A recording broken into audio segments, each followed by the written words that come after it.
আসসালামু আলাইকুম বন্ধুরা। আরও এক নতুন রেসিপিতে সবাইকে স্বাগত জানাই।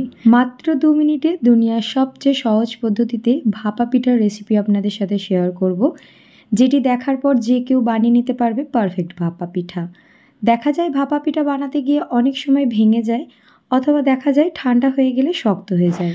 তবে আজকের এই কিছু টিপস অ্যান্ড ট্রিক্স ফলো করে যদি আপনারা ভাপা পিঠা বানিয়ে নেন, 100% গ্যারেন্টি দিয়ে বলতে পারি পারফেক্ট হবে প্রত্যেকটা ভাপা পিঠা। কোনো রকম ভেঙেও যাবে না এবং ঠান্ডা হয়ে যাওয়ার পর শক্তও হবে না। তাহলে কথা না বাড়িয়ে চলুন দেখে নিই একেবারে সহজ পদ্ধতিতে এই ভাপা পিঠাটি কীভাবে বানাবো। তার জন্য এখানে প্রথমেই লাগছে আমার 4 কাপ পরিমাণে চালের গুঁড়ো। আর এটা ভেজা চালের গুঁড়ো আছে, এটা আমি ঘরেই বানিয়ে নিয়েছি। সাথে দিয়ে দিচ্ছি 1 চা চামচ লবণ। তবে আপনারা বাজারের থেকে কেনা শুকনো চালের গুঁড়িটাও ব্যবহার করতে পারেন। আমি এখানে যে চাল দিয়ে আমরা ভাত রান্না করে খাই সেই চালকেই কিন্তু ভিজিয়ে নিয়ে এই চালের গুঁড়িটা আমি তৈরি করে নিয়েছি। আপনারা এই পিঠাটি বানানোর ক্ষেত্রে আতপ চালের গুঁড়িটাও ব্যবহার করতে পারেন। তবে এক্ষেত্রে আপনাদের একটা ছোট্ট টিপস দিয়ে রাখি, ঘরের চাল দিয়ে যদি আপনারা এইভাবে ভাপা পিঠা বানিয়ে নেন তবে প্রত্যেকটা ভাপা পিঠা পারফেক্ট হবে, ভেঙে যাওয়ারও ভয় থাকবে না, ঠান্ডা হয়ে যাওয়ার পর শক্ত হওয়ারও ভয় থাকবে না। এখানে চালের গুঁড়িটা তৈরি করে নেওয়াটাই কিন্তু ভেরি মাচ ইম্পর্টেন্ট। এই চালের গুঁড়িটা আপনারা যদি পারফেক্ট তৈরি করতে পারেন তাহলেই কিন্তু প্রত্যেকটা ভাপা পিঠা পারফেক্ট হবে। তো আমি এখানে অল্প অল্প পানি দিয়ে ভালো করে মেখে নিয়েছি। যেহেতু ভেজা চালের গুঁড়া তার জন্য পানির পরিমাণটা একটু কমই লাগবে। খুব ভালো করে অল্প অল্প পানি দিয়ে এটাকে ভালো করে আমি রেডি করে নেব। আর এখানে দেখুন যখন মুঠো করলাম তখন কিন্তু একটু হাত দিতেই ঝরঝর করে গুঁড়ি হয়ে পড়ে গেল। তার জন্য আবারও অল্প অল্প পানি দিয়ে এখানে আমি চালের গুঁড়িটাকে ভালো মতো তৈরি করে নিচ্ছি। এখানে যে পানিটা দিয়ে মেখে নিচ্ছি হালকা উষ্ণ গরম পানি নিয়েছি। আপনারা এটা নর্মাল টেম্পারেচারের পানি দিয়েও মেখে নিতে পারেন, যেহেতু এটা ভেজা চালের গুঁড়ি। আর যদি এখানে শুকনো চালের গুঁড়ি ব্যবহার করতেন সেক্ষেত্রে কিন্তু পানির পরিমাণটা একটু বেশিই লাগবে। আর তার সাথে একটু উষ্ণ গরম পানি তো অবশ্যই দিতে হবে। চালটাকে মোট কথা ভালো করে ভিজিয়ে নিতে হবে। তো এবারে দেখুন যখন এখানে চালের গুঁড়িটাকে আমি এইভাবে মুঠো করলাম তখন কিন্তু বেশ জমাট বেঁধে গেছে, মানে চালের গুঁড়িটা শক্ত হয়ে গেছে। হাত দিয়ে যখন এটাকে ভাঙছি ঝরঝর করেও কিন্তু ঝরে যাচ্ছে না। তাহলেই বুঝে নিতে হবে এখানে আমাদের ভাপা পিঠা বানানোর জন্য চালের গুঁড়িটা একদম পারফেক্ট তৈরি হয়ে গেছে। এবারে এই চালের গুঁড়িটাকে আমি একটা ছাঁকনির সাহায্যে ভালো করে চেলে নেব। ভাপা পিঠা বানানোর ক্ষেত্রে এই দুটি স্টেপ ফলো করলেই কিন্তু পারফেক্ট ভাপা পিঠা তৈরি করে নিতে পারবেন বাড়িতে খুব সহজেই। এখানে চালের গুঁড়িটা তৈরি করে নেওয়ার সময় পানির পরিমাণটা কম বেশি লাগতেই পারে, তবে একটা জিনিসই সবসময় ফলো করবেন যেন চালের গুঁড়িটা খুব ভালো মতো ভিজে যায়। কোনো অংশে চালের গুঁড়িটা যেন শুকনো না থেকে যায়, তাহলে পরে কী হবে ভাপা পিঠাটা তৈরি করার সময় ভাপা পিঠাটা কাঁচা থেকে যাবে, আবার ভেঙেও যাবে। তো এখানে চালের গুঁড়িটাকে খুব ভালো করে ভিজিয়ে নিলে পরে একদম পারফেক্ট তৈরি হবে ভাপা পিঠাগুলি।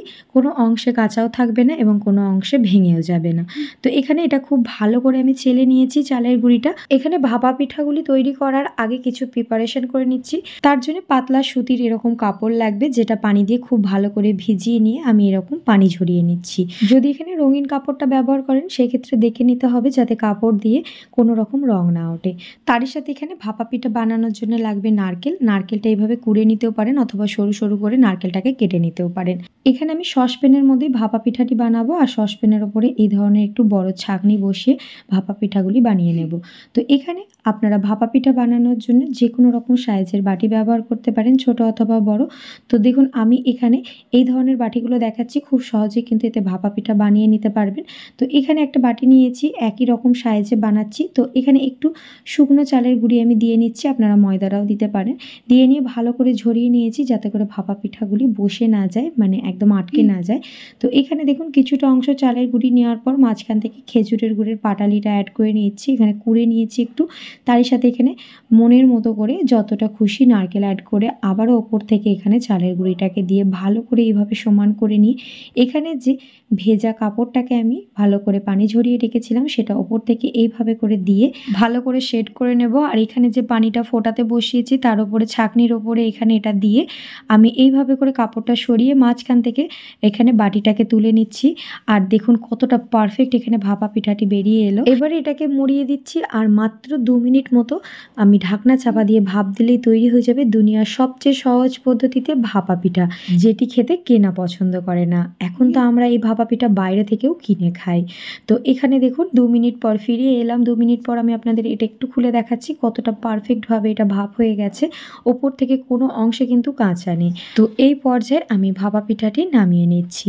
ভাপা পিঠাগুলি বানানোর ক্ষেত্রে প্রত্যেকবারে কিন্তু এখানে এই কাপড়টা ভালো করে পানি দিয়ে ধুয়ে নিচড়ে নিতে হবে। আর পানির পরিমাণ যদি সসপ্যানে কমে যায় আবারও কিছুটা পানি দিয়ে ভালো করে ফুটিয়ে নেওয়ার পরেই এইখানে একে একে ভাপা পিঠাগুলি তৈরি করতে দেবেন। আর দেখুন একইভাবে আমি সেম প্রসেসে বসিয়ে নিচ্ছি। আবারও 2 মিনিট ঢাকনা চাপা দিয়ে আমি কুক করে নেব ভাপা পিঠাগুলি। আর এখানে ভাপা পিঠা বানানোর ক্ষেত্রে গুড় অথবা নারকেলের পরিমাণটা আপনারা বেশি বেশি করে দিতে পারেন। যত বেশি দেবেন এখানে ভাপা পিঠাগুলি খেতে ততটাই মজার লাগবে। আর এখানে দেখুন কতটা সুন্দরভাবে পারফেক্টলি ভাপা পিঠাগুলি তৈরি হয়ে গেছে। আশা করছি আজকের এই ভাপা পিঠার সহজ রেসিপি আপনাদের কাছে ভালো লেগেছে। অবশ্যই এইভাবে ট্রাই করবেন, প্রত্যেকটা ভাপা পিঠা পারফেক্ট হবে। যারা এখনও পর্যন্ত ভাপা পিঠা বানাতে ভয় খান, মানে ভাপা পিঠা বানাতে গিয়ে ব্যর্থ হয়েছেন, 100% গ্যারেন্টি এই ছোট ছোট টিপস অ্যান্ড ট্রিক্স ফলো করে যদি আপনারা ভাপা পিঠা বাড়িতে বানিয়ে নেন, প্রত্যেকটা ভাপা পিঠা পারফেক্ট হবে এবং আপনারা সফলও হবেন। ভাপা পিঠাটি ভেঙে দেখাচ্ছি, দেখুন এখানে এটা কতটা নরম তুলতুলে হয়েছে এবং গুড় ও নারকেলের পুরে ভরা হয়েছে। এখানে ভাপা পিঠাগুলি খেতে এতটাই মজার হয়েছে যে একটা খাবে তার তো মনই ভরবে না, আরও 2-3টে খেলে তবেই মন ভরবে। আজকের এই ভাপা পিঠার রেসিপি যদি ভালো লেগে থাকে আমাকে সাপোর্ট করে আমার ভিডিওতে অবশ্যই একটা লাইক শেয়ার কমেন্ট করে দেবেন। আজকের মতো আসি বন্ধুরা, আল্লাহ হাফিজ।